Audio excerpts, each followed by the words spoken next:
Hai, Love Wiswanya di sini. Apa kabar kalian? Kekuatan terbesar adalah cinta. Senang banget akhirnya setelah berapa bulan nggak tapping lagi. Dan tema aku hari ini adalah mengenai menopause. Aku tuh bener-bener ya cari seorang dokter yang enak banget diajak ngomong, yang pinter, yang cantik. Terus ketemulah dengan Dokter Sarah Akbari. Thank you so much. Thank you so much ya Mbak for coming today. Kayaknya hari ini topik kita sangat hot dan sangat menyenangkan. Kita akan bahas menopause. Umur berapa aja sih orang menopause? Kemudian menopause kan segala sesuatu yang membuat wanita itu takut ya Mbak ya? Ya, tabu ya dibahas. Tabu. Ya. Udah kita menopause itu kayaknya setelah lu menopause, that's it. That's it apa ya? Katanya orang pada takut sex life-nya itu kering, katanya menopause, terus katanya menjadi hot flash, whatever, terus menjadi grandma, Terus aku lihat nih Mbak ya, di Amerika, aku seneng banget sama Halle Berry, right? Oh ya. Dia 58. Doesn't look like 50 ya dia. Nah, terus dia ngomong begitu, waktu dia bilang pada umur 44 dia ketemu pasang hidupnya sekarang. Dia bilang after they are doing sex and everything, dia tuh besoknya dia mau pipis. Ini this is true story ya. Dia buka di YouTube dia. Dan setelah pipis itu dia setengah jam dia nggak bisa keluarin air kencingnya. Kemudian dia takut loh Mbak. Akhirnya berdua ke dokter. Dan dokter di Amerika bilang you got herpes. Makanya kemudian bayangin aja kata saya sama pasangan saya sekarang. Dia ke dokter kemudian periksa dua-duanya saling mencurigai. Lu herpes dari mana sih lu kalau bilang aja terus terang sama gue gitu ya. Mungkin gue yang nularin lo apa nularin gue di situ terus story. Setelah itu diperiksa berapa kemudian pasangannya dapat telepon dari dokter, or you are free from herpes. Oh, untuk apa? Pasangan lu pas yang nularin gue. Dan ternyata si Halle Berry juga dapat telepon berapa jam setelahnya dari dokter, free of herpes. Ternyata salah diagnosa. Oh, wow. Diagnosa ternyata dia menopause. Nah, this is like jadi si Halle Berry sekarang buat community mengenai wanita menopause. Jadi have to know what is menopause. Iya, yeah, because kita nggak tahu sih. Nah, kasus aku nih sekarang. I'm in middle of 50 juga. Jadi di 10 tahun lalu aku ke Singapura, aku buang tuh tetelan-tetelannya. Semua dibuang. Sampai akhirnya sisain 2 kandung indung telurnya. Apakah setelah itu aku bisa dibilang menopause, Mbak? Dan biasa umur berapa sampai berapa sih Mbak menopause? Enggak menopause itu. Karena yang bikin hormonnya justru si indung telur itu. Oke. Jadi yang dibuang tetelannya adalah rahim ya? Efek samping karena indung telurnya tadi itu tidak menghasilkan hormon yang balance, sehingga kebanyakan estrogen, nggak cukup hormon yang lain, sehingga jadi hormon perempuan kita tuh ada 2, estrogen sama progesteron. Oke. Mereka harus balance. So estrogen itu sifatnya dia growth. Si progesteron itu mature, bikin misalnya nih si estrogen itu bikin payudara. Dia bikin nih sel-sel payudara. Cuman si yang menyempurnakan akhirnya jadi payudara itu si progesteron. Kalau dia nggak balance, ya dia tumbuh aja terus sel-selnya gitu. Akhirnya jadi adenoma, jadi jadi kista. Same with the endometriosis. Jadi dia tidak balance. Ya, jadi dia tidak balance sehingga dan itu satu kasus yang sangat common di mana progesteron kita itu tidak membalance si estrogen kita. Wow, oke. Gitu. Jadi kalau kita yang namanya menopause itu adalah kalau natural menopause, berarti si indung telurnya sudah tidak menghasilkan hormon estrogen lagi. Wow. Right? So when you take out your rahim, you're still not menopausal karena kan itunya masih di situ. Biasanya yang kita nggak suka adalah kalau indung telurnya ditinggalin, so when they produce the hormones, where do they go? Kalau udah nggak ada rahimnya. So that's biasanya itu yang kita nggak, root cause-nya kan hormonal imbalance. So when you have endometriosis, kista, fibroadenoma buat payudara, you take care of the roots, which is the hormonal imbalance. Ibaratnya pohon nih, when you do the surgery, itu trimming daunnya. Oh, I see, oke. Nanti dari akarnya ya tumbuh lagi, then you would have the same issue lagi gitu. Gitu, maybe biasa sih memang dokter udah umur 45 udah punya anak, ya udahlah ambil aja kan nggak mau melahirkan lagi. So that's actually kan not the case. So what? That thing's supposed to be there. So why you take out Yeah. because the function is finished? Why? Aku waktu itu ada pendarahan sih Mbak, ada endometriosis. Okay, Endometriosis. Jadi pendarahan, jadi kata dokter kayaknya harus diambil semuanya. Dan karena jadi gini Mbak, jadi aku tuh sama-sama my mom. I was 40 something ketika diambil, dan my mom juga ternyata 40 something diambil. Nah setelah itu my mom tuh dikasih hormon sama dokter di Singapura dan menyebabkan dia breast cancer. Jadi ketika dokter Singapura ketemu aku bilang, I will give you hormone. No, aku bilang karena ada hormonnya di sini yang ditempel gitu Mbak ya. Patch, ya. Jadi aku bilang aku nggak mau kasih hormon karena aku takut. Jadi aku nggak. Jadi sampai sekarang aku nggak pernah minum hormon sama sekali. Yang kalau kita lihat statistik, orang yang breast cancer, orang yang ovarian cancer, itu terjadinya pada orang-orang yang menopause. Originally. So then we know it happens when hormonnya justru at the lowest. Kenapa tuh Mbak? Nah, why? So sekarang memang banyak orang-orang yang umurnya masih di bawah 5 tahun udah kena kanker payudara. Pasienku yang paling muda kanker payudara umur 37 tahun. Wah, masa sih Mbak? Itu karena turunan atau karena apa? Well, it's actually orang pada turunan kan? No, kalau kita punya gen turunan itu, that would increase your risk by 10 to 20%.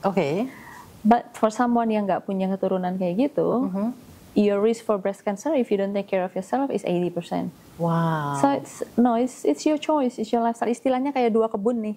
Yang satu kebunnya bibitnya jelek, yang satu kebunnya ya, berarti kita punya gen jelek nih di sini. Yang satu kebunnya bagus. Naturally kita akan take care yang jelek. Sehingga yang jelek nanti jadi nggak sakit. And we neglect yang bagus. Akhirnya yang bibitnya bagus itu akhirnya jadi sakit. So that's the same. So hormonnya tidak menyebabkan cancer. But how your body metabolize your hormones, that could be karena hormon metabolism itu terutama estrogen metabolism, karena kanker itu hubungannya sama estrogen related disease kita bilang.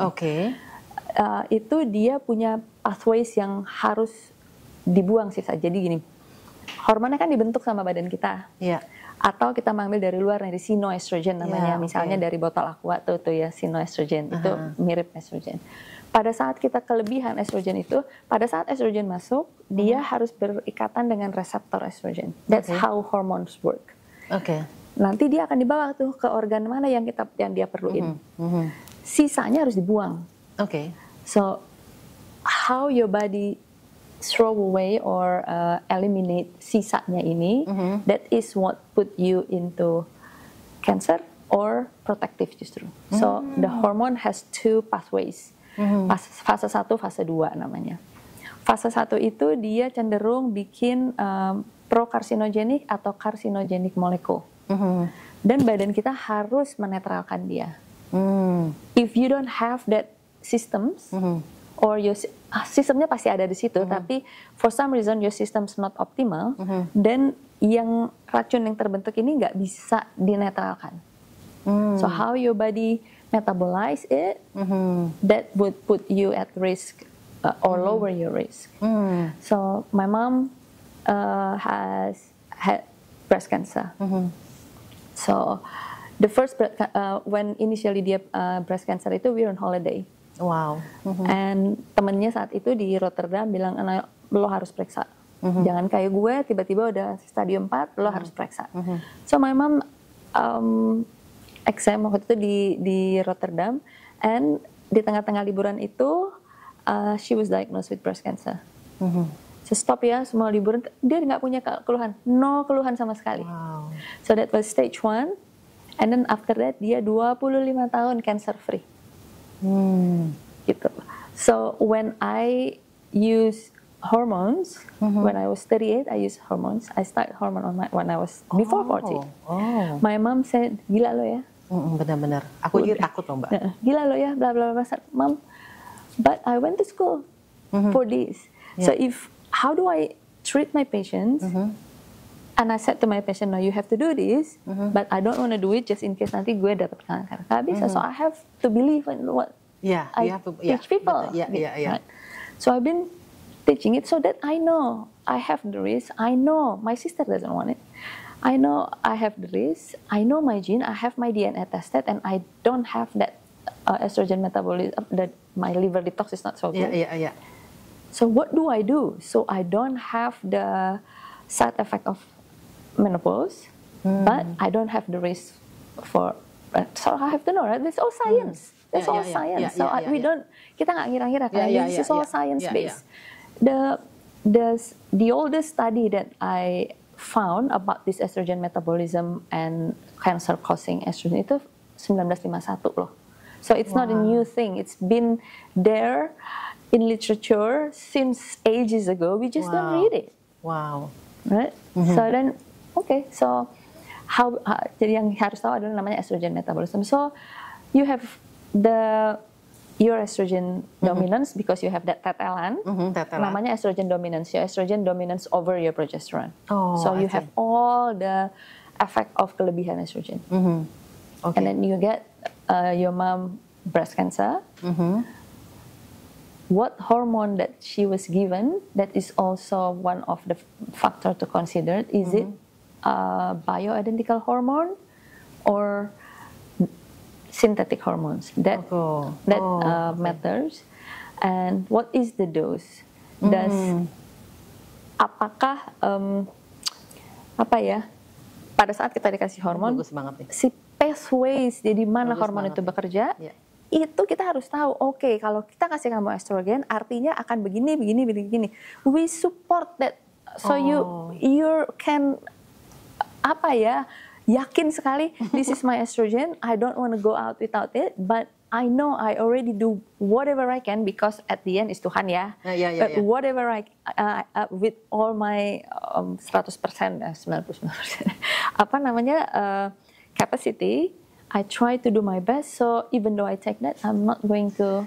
Wow, but this is so good, you know. This is the first time I heard in my life, gitu. Aku menghindari hormon. Stigma orang-orang di sini di Indonesia, orang nggak boleh makan daging. Katanya susu kacang nggak boleh kebanyakan, katanya bisa breast cancer. Bisnis aku alat susu kacang, aku suka tahu. Terus aku datang satu dokter, katanya saya minum flaxseed. Ternyata flaxseed itu mengandung hormon estrogen yang paling tinggi. Ada di Google. Jadi aku makan flaxseed like almost every day gitu loh. But why you take that and you don't want to take soya? That's the same estrogen. Flaxseed nomor 1 katanya di situ. So berarti kalau flaxseed nomor 1, that means that flaxseed is actually higher risk than soya dong. Soya nggak nomor 1 kan? Iya. Katanya tahu, jadi nggak boleh. Jadi tapi aku minum soya juga sih. Nah kemudian jadi banyak stigma. Jadi Mbak sebenarnya aku mau tanya. Jadi kalau kita kalau kita datang ke your clinic kan kita tanya, jadi sebenarnya minum hormon itu oke gitu maksudku? Yang hormon yang kita, nggak semua hormon kita minum. Oke. Jadi ada hormon, kalau kayak laki misalnya, testosteron dia nggak diminum. Estrogen, estradiol is not diminum. Karena kalau kita minum dua hormon ini, dia akan melewati satu pathway di dalam liver yang akan meningkatkan inflamasi kita. Disinflamasi akhirnya nanti bisa jadi kayak aterosklerosis kah, atau even cancer. I see. Gitu. So certain hormones like estrogen, you do it patches, you do it cream, gitu. Itu safe ya Mbak? It's safe because hormon itu kerjanya reseptornya kan ada di bawah, di lemak di bawah kulit. Yes. So wherever you have lemak, that is where your hormones apply. That the best place to apply the hormone. Aduh Mbak, aku ingat banget ya. Jadi waktu pas, jadi ke dokter ya, aku dikasih satu pil ya, estrogen pil. Jadi dia bilang, kamu minum deh 1 bulan, karena kan waktu itu udah benar-benar nggak pernah itu ya. Setelah aku minum hormon 1 bulan itu kulitku aja lebih bagus loh. Iya, memang. Kulitku lebih shiny. Aku bilang kok kulitku jadi lebih moisture. That's gitu our loh, estrogen. Estrogen is a hormone that makes us a woman.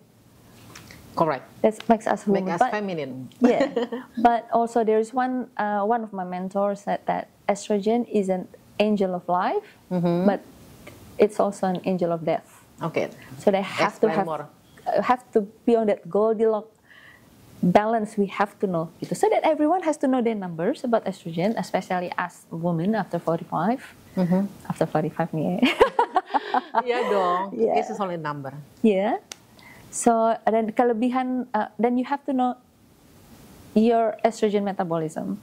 Karena kalau as long as you know your estrogen, I wish I can show you the picture. As long as you know your estrogen metabolism and you know which pathway to support, so that you have an optimal estrogen metabolism. Jadi estrogen yang kakak pakai dibuang, estrogen yang jahat dinetralin, gitu. Oke, kepada pendengar lah misalnya di sini, Mbak, kalau mau tahu mengenai hormonnya ya, perempuan kan banyak teman-teman saya nih. Klinik Mbak di mana sih? Oh, di Panglima Polim. Panglima Polim nomor? Panglima Polim 14 nomor 9. Wow, terus sebentar lagi mau ngadain seminar di Bali ya? That's a medical conference sih. So this medical conference is interesting. Jadi tiap tahun kita bikin, but this year kita based on some scientists bilang bahwa sebenarnya kita itu umurnya bisa lebih panjang gitu loh. Jadi bukan stem cell ya, bukan. So no. Everything that I do is how to make your lifestyle as your medicine. So you boost your innate metabolism. Yeah, so because I heard deh kalau misalnya lifestyle tuh mahal, functional medicine mahal. It's not. You do. You're your doctor. You your medicine. So then you do your best, back to basic basically. Oke. Aku percaya gini Mbak, health is wealth. Itu number one. Jadi aku bilang ke teman-teman, aku bilang ke family, pokoknya kamu mau cari duit sebanyak-banyaknya, tapi kalau kamu nggak bisa take care your health is nothing. Karena ranjang paling mahal tuh ranjang hospital, Mbak. Still, beneran loh. Ranjang paling, dan kemudian itu sesuatu nggak enakan. Jadi secara mentally maksudnya secara mentally dan juga outside gitu ya. Sejak aku whatever deh, aku diambil tetelan segala macam, aku lebih concern to my health. Jadi aku lebih ke gym, aku sekarang cycling segala macam, dan I feel much better, dan energi aku nambah loh Mbak. Jadi ngerti gak? Kayaknya kalau orang pada ngomong is only a number, bener-bener. Bener, it's only a number. It's only a number, bener. But yang namanya stres di badan kita itu, it's not only menopause is stress to the body. Aging is the stres yang paling besar di dalam badan itu aging. Dan aging itu penyebab segala macam penyakit yang paling besar. Paling tinggi itu dia resiko prediktor deh. Kalau kita aging, segala macam penyakit bisa kita hubungkan dengan aging. So how do we defy aging? Tuh kan itu. So jangan sampai kita umur kita 55 tapi begitu diukur dalam kita ternyata umurnya 65, 70. Jangan sampai. So how is it that kita bisa increase our health span? Not only our longevity. Kita nggak mau umurnya panjang tapi sakit.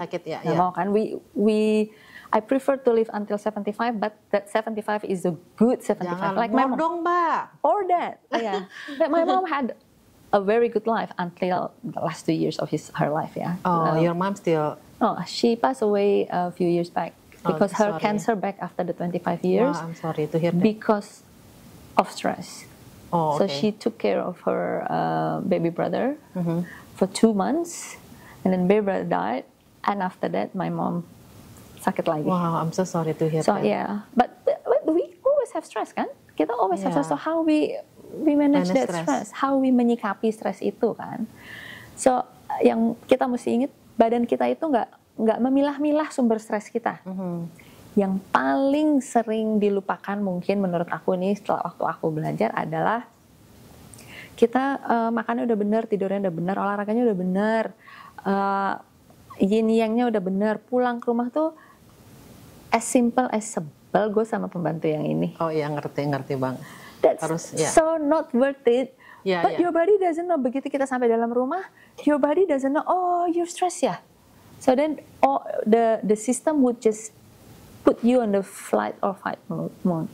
Ngerti bang. Aduh, aku udah nggak ada energi buat berantem sama orang sekarang. Keluar rumah macet, that's also nggak sampai-sampai. Nih, that's also stress. Jadi terus salah makannya terlalu bersih, terlalu sehat, but terlalu bersih in a way dan it's kayak orang OCD gitu. Gue harus makannya begini, harus begini. So, and then you would say that gue makannya bersih loh. Tapi to get the process to get that bersih itu stresnya tuh udah that's a little thing. So olahraga kebanyakan dan kekurangan juga kayak gitu. So when you are olahraga, you create oxidative stress namanya. Jadi kita create free radical pada saat kita olahraga. Okay. It's a normal thing. Okay.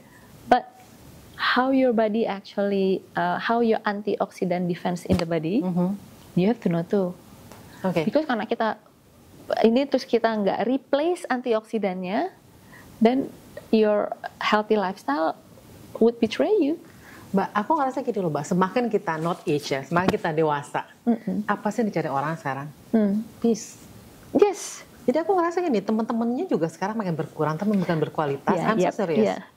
Your circle become smaller, but I'm happier. Yes. Jadi I don't need like 100 teman yang jemaah hahihi tapi nggak bermutu. And then universe yang pilihin loh, Mbak, teman-teman. Betul. Tiba-tiba aja hilang, tahu-tahu dapat teman baru, and I'm glad family. Kedua, dan apa? Ketiga, gratitude. Every morning when I open my eyes, God, thank you. Yeah. Jadi setiap kali aku, when I have I believe in manifestation tuh gila deh. I believe in very manifestation. I think gratitude is one of the best medicine. The key of everything. Oh my God, you know.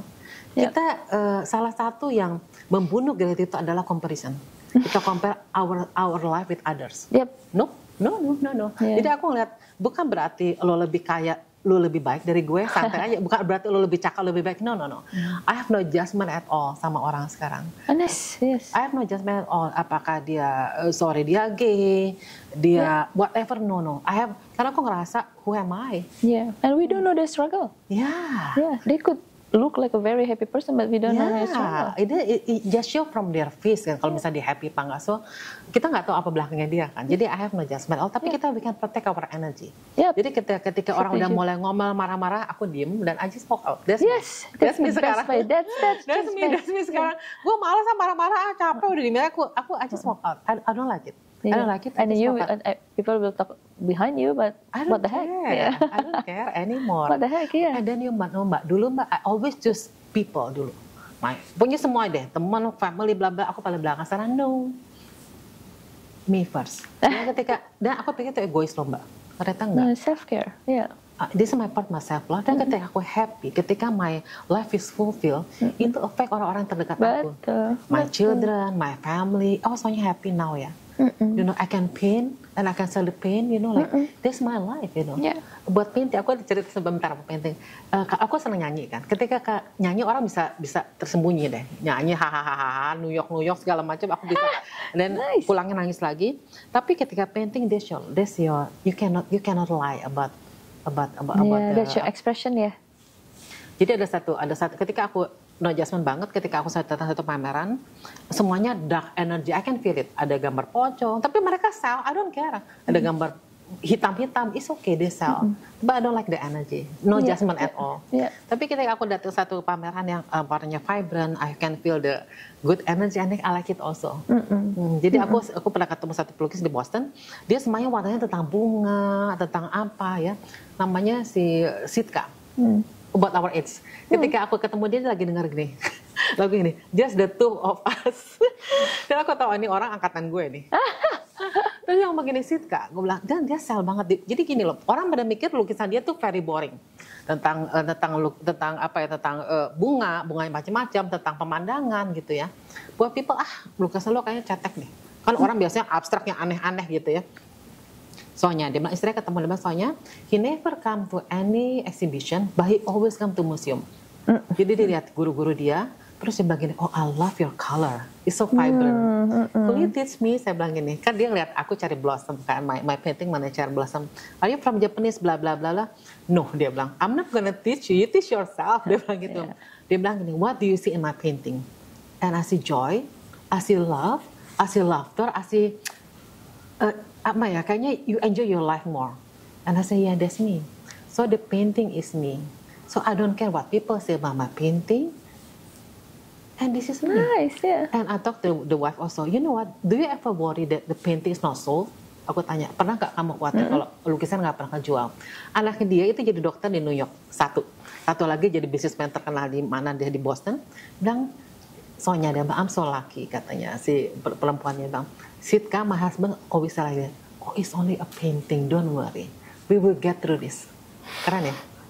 Keren banget, gue bilang, levelnya udah agak beda. Iya, levelnya agak beda. peace yang aku ngerasa orang-orang butuhin sekarang ini nih. Betul. Ya kan? Sekarang aku ngerasa apa sih orang-orang butuhin? Betul. Home kemana-mana. Betul. Kita jadi nyelek, jadi nyelono. Mbak, aku mau tanya lagi satu mengenai hormon yang apa yang ditempel sama dioles itu bisa berapa lama dan harus dipakai berapa tahun atau gimana sih, Mbak? Yang namanya hormon terapi itu baiknya dipakai sebelum menopause. Oke. Tujuannya adalah untuk get the optimum protection of the hormones. Jadi hormon kita kan nggak tiba-tiba menopause ya. Menopause itu cuma 1 hari loh. 12 bulan kita nggak mens, hari ini kita menopause. Kemarin bukan menopause, besok bukan menopause. Kemarin namanya perimenopause, besok namanya postmenopause. Jadi yang namanya menopause itu cuma one day event. After you don't get your 12 months period, then you get your menopause that one day. Kan pada saat kita perimenopause, that is the worst of us. Itu karena hormon kita roller coaster, benar-benar hormon kita roller coaster. Si estrogen kita tuh yang naik turun gitu. Pada saat si estrogennya lagi paling tinggi, sedangkan si progesteron di sini dia yang ini, makanya yang namanya perempuan menopause tuh besok bisa senyum, besoknya bisa nampar. Oh gitu, Mbak. Gitu, because that depends on the emotion. That's the emotion that we cannot control. Oh my God. Gitu. So to anticipate that, now that we know that we talk more about menopause, which I'm so happy about because people merasa tabu dan kita nggak sebarin seluas-luasnya nih. Iya, orang merasa tabu dan jadinya akhirnya jadi kurang information, iya kan? Kurang information akhirnya kita nggak aware bahwa there is symptoms that kalau misalnya kayak perempuan yang kalau tiba-tiba nggak pernah alergi, tiba-tiba alergi umurnya sekitar 50, check your hormones. You might be perimenopause atau menopause. Mbak, that's me. Yeah, because estrogen itu reseptornya literally on everywhere. So when dia settling down atau when dia hormonal roller coaster, then you can get all kind of symptoms. Aduh Mbak, kok aku baru tahu sekarang ya. Aku tuh gini loh, aku terakhir tuh 6 bulan yang lalu, aku tuh makan seafood banget di Boston. Jadi ketemu my children di sana, seafoodnya banyak banget. Setelah itu aku dapat alergi terus-terusan. Which is the first after 50 years of makan seafood ya? Yes, aku pikir ini salah apa ya? Apa kolesterol kebanyakan? Apa gara-gara alkohol? Tapi aku stop alkohol sama sekali. And I feel much better sekarang. Terus, oh itu bisa begitu ya Mbak? Could be. Sometimes orang yang nggak ngerti, misalnya ini biasanya nggak kenapa-napa, sekarang aku jadi gini aja nggak bisa ya. That's also one of the yang sering dikeluhkan. Hot flush is salah satu keluhan yang nggak enak. Sehingga hot flush adalah keluhan menopause yang membuat kita datang ke dokter. Gue hot flush nih, kayaknya gue menopause. Hot flush apa sih keringetan ya? Rasa panas, pokoknya kayak kebakar gitu ya. Aku tuh nggak pernah ngerasain gitu terus-terus. Me too, but that's just theory. Tapi karena dia sangat nggak enak, dia membawa kita ke dokter untuk bilang. Tapi pada saat dia ke dokter, kita bilang, kayaknya saya menopause ya dok, soalnya saya hot flush. So you know actually you're menopause. But sebenarnya dia bukan keluhan utama. Ada satu studi, tahun 2024 on 70,000 perimenopause and menopausal women, keluhan utama menopause itu adalah sulit tidur dan berat badan naik. Yes. Itu keluhan utama. God, yeah. But we don't relate it to menopause. Right? Nih, abang ini lagi stres nggak bisa tidur, atau misalnya lagi apalah kita drama Korea lah, apalagi akhirnya kita jadi nggak tidur, atau ini berat badan gue sekarang naik. I have a patient datang dengan, dok, aku tiba-tiba naik 5 kilo. Dalam hati aku nih, minta maaf, there's no way you tiba-tiba naik 5 kilo. That would be gradually. Iya. But you don't see it until gila 5 kilo nih. Then you see it as a problem after 5 kilo, then you come to see me. So, dan dua itu, insomnia dan berat badan itu related. Waktu kita insomnia, malam kita nggak bisa tidur, sehingga begitu kita bangun tidur itu, kita akan mencari quick fix. Apa nih supaya dopamin kita naik? Akhirnya pilihan kita menjadi kurang cermat. Minum kopi atau minum jus atau makan roti, pakai pokoknya yang supaya kita dulu. Akhirnya berat badan naiknya di situ. Akhirnya you're gonna be depressed after that. But not hot flush. So itu jadi roller coasternya itu. Jadi kita ngomong tentang si kapan hormon dipakai. Jadi kapan baiknya kita memulai hormon terapi itu pada saat perimenopause. Jadi beberapa tahun sebelum actual menopause, sampai biasanya kita bisa tentukan nantinya 5 tahun kah gitu. Karena Kalau kita pada saat kita perimenopause itu kita mulai kehilangan efek proteksi dari si estrogen tadi, which is estrogen itu dia heart health, bone health, brain health, repair kita itu dijaga semuanya sama estrogen. So when we start losing the protection, kita mulai brain health kita turun, kognitif kita turun, kita jadi pelupa, kita jadi pemarah, kita jadi moody gitu. Terus heart health itu pada saat kita belum menopause, kita itu resiko untuk penyakit jantung perempuan itu di bawah laki-laki. Tapi begitu kita masuk usia perimenopause, menopause, itu sama resikonya sama laki atau malah lebih tinggi karena proteksi efeknya dari estrogen itu turun. Itu tuh 2. Terus heart failure, bone health terutama, osteoporosis. Sedangkan osteoporosis itu membuat itu sebenarnya faktor bukan faktor resiko ya, faktor prediktor bahwa kita akan morbidity kita, kesakitan kita dan mortality kita of all causes kalau kita osteoporosis dan sarkopenia namanya itu tinggi. So baiknya memang sebelumnya supaya kita tetap punya efek proteksi ini sampai si roller coaster itu settle down to level yang lebih rendah. Oke. Sekarang gini, aku mau tanya, Mbak kan bilang sebaiknya, itu umur berapa sampai berapa sih Mbak? That's very ini so my patients kalau udah di umur 45 tahun, I would do the hormone test. That is their baseline. Gitu. Nah, jadi nanti kalau misalnya udah mulai ngerasa ngaco-ngaco gitu, kita periksa lagi. Because target kita adalah untuk samakan di baseline-nya dia tadi. So the baseline on when you're 40, when you're 45, it's when you feel good. That is the level of the hormone that you want. Kita telat udah, right? So kalau nanti dia udah umurnya 47, 48, kayaknya dok gue premenopause atau perimenopause gitu, we test your hormone again. So you want to go back to this. So how do we do it? So everyone is different. Their lifestyle is the most yang menentukan apakah you going to have a smooth menopause or you going to have a rocky ones. Merokok, alkohol ada hubungan nggak sama menopause? Yes, that's of course. That would be perempuan yang merokok, perempuan yang minum alkohol, perempuan yang membatasi konsumsi fat, itu biasanya statistik ya ini biasanya dia menopause lebih early dan symptoms-nya lebih rocky. We don't know why, but could be because inflammation. Karena semuanya itu kan melewati proses detox yang sama. Makan daging merah oke nggak sih? Yes, you have. I believe in balance diet. We have to have a balance. If you want to know for sure, you do your nutrigenomic. Right? So apakah kita termasuk orang-orang yang harusnya makan banyakan protein atau banyakan carb? Like me, if I want to lose weight, I have to eat more carbs. Oh my God, really? Ketogenic diet would put me 2 kilo in 4 days. Oh really? I tried, ceritanya healthy nih, ketogenic diet, makannya lebih banyak alpukat, terus minum coconut water, I gain 2 kilo in 4 days. Oh my God. Because ternyata my DNA maunya aku put me as a carb burner. Itu berarti bisa dites ya Mbak ya? Yeah, I do that all the time. Yeah. Oh wow, amazing. Yeah, so. Oke Mbak, ini kita mau ngomongin seks setelah menopause or during menopause. Jadi balik lagi ke Halle Berry. Jadi aku kan demen banget ya dengar dia cerita. Jadi waktu itu dia pernah ada the same show sama Mike Tyson. This is the true story. Akhirnya Mike Tyson datang ke tempat changing room ini, dia bilang dia cerita nih.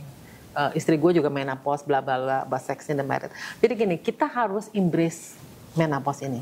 Karena terus menambahkan. Tapi bukan berarti kita menopause ini kita that's it. Banyak orang kan ngerasa menopause udah deh gue the end of the story. Mbak gimana supaya ini kadang-kadang kan kalau menopause tuh biasanya kering ya Mbak ya? Nah gimana caranya Mbak?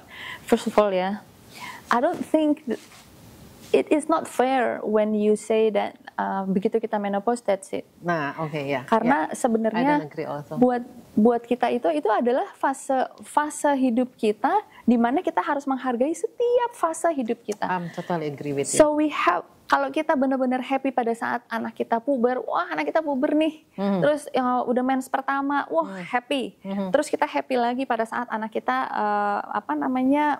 hamil, kawin, melahirkan, senang lagi. So why is it that after the menopause kita nggak that happy? Hormonnya kan itu lagi, orangnya kan itu lagi. So we have to embrace everything, every phase. That's my belief loh. So I don't believe that that's it. No. Me too, betul. That's it.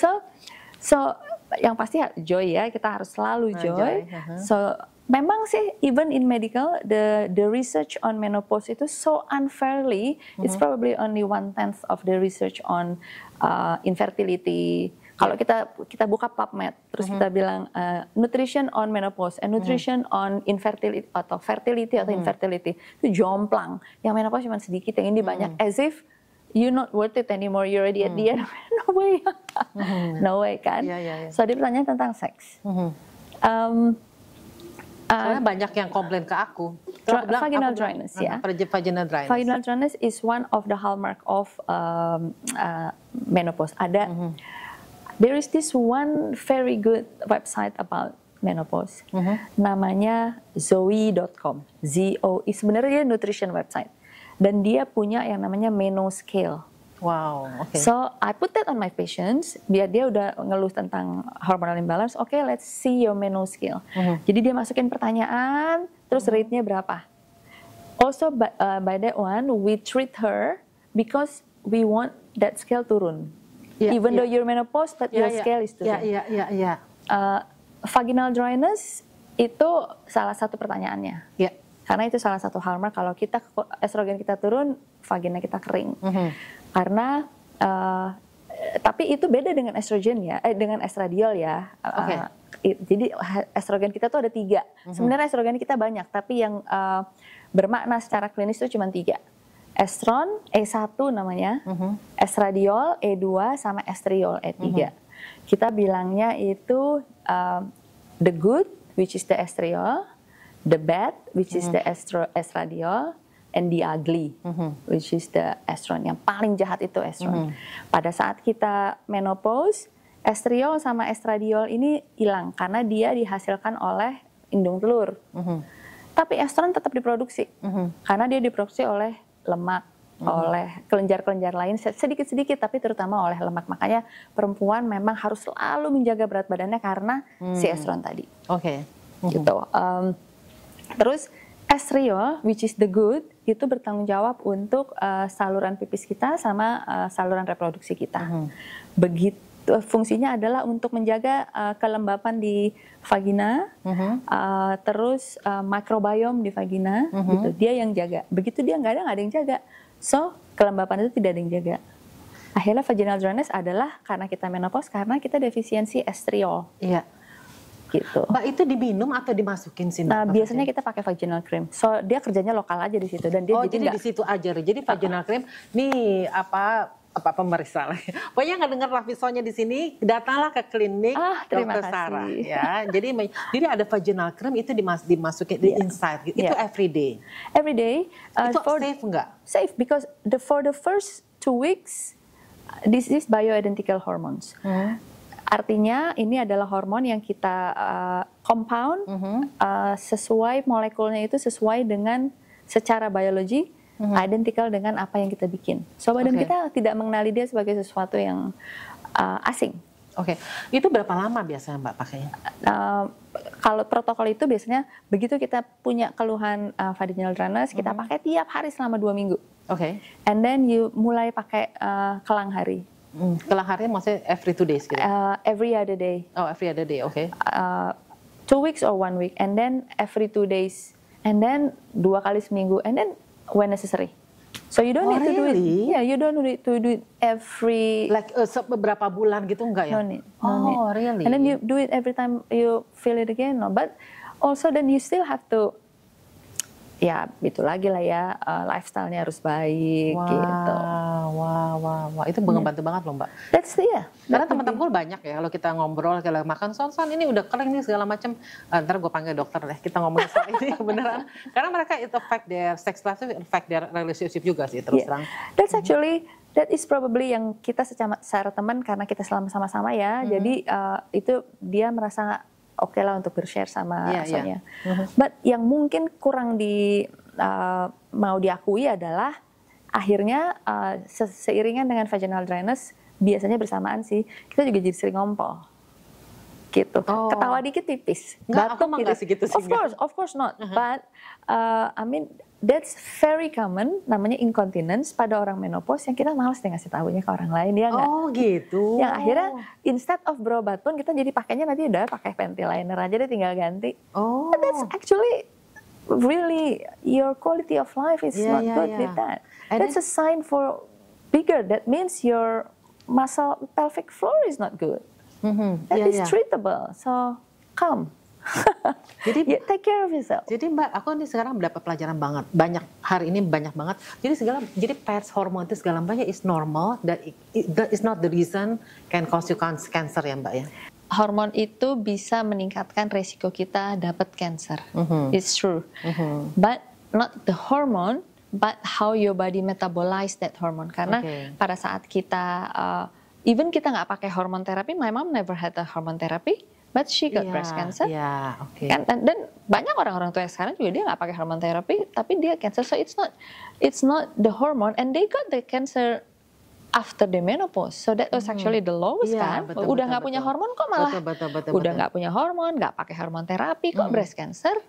So it's not the hormone, but how you metabolize your hormone that would put you namanya ke estrogen related diseases. Estrogen related disease ini bukan cuman cancer, autoimmune disease is estrogen related diseases. Oh, I gitu. see. So, when you want to try hormone therapy, misalnya udah decide, okay, let's get a better quality of life, we going to try to hormone therapy lah, gitu ya. Then you have to know everything about you. We have to treat the whole you. Kebiasaannya, your uniqueness, we have to know.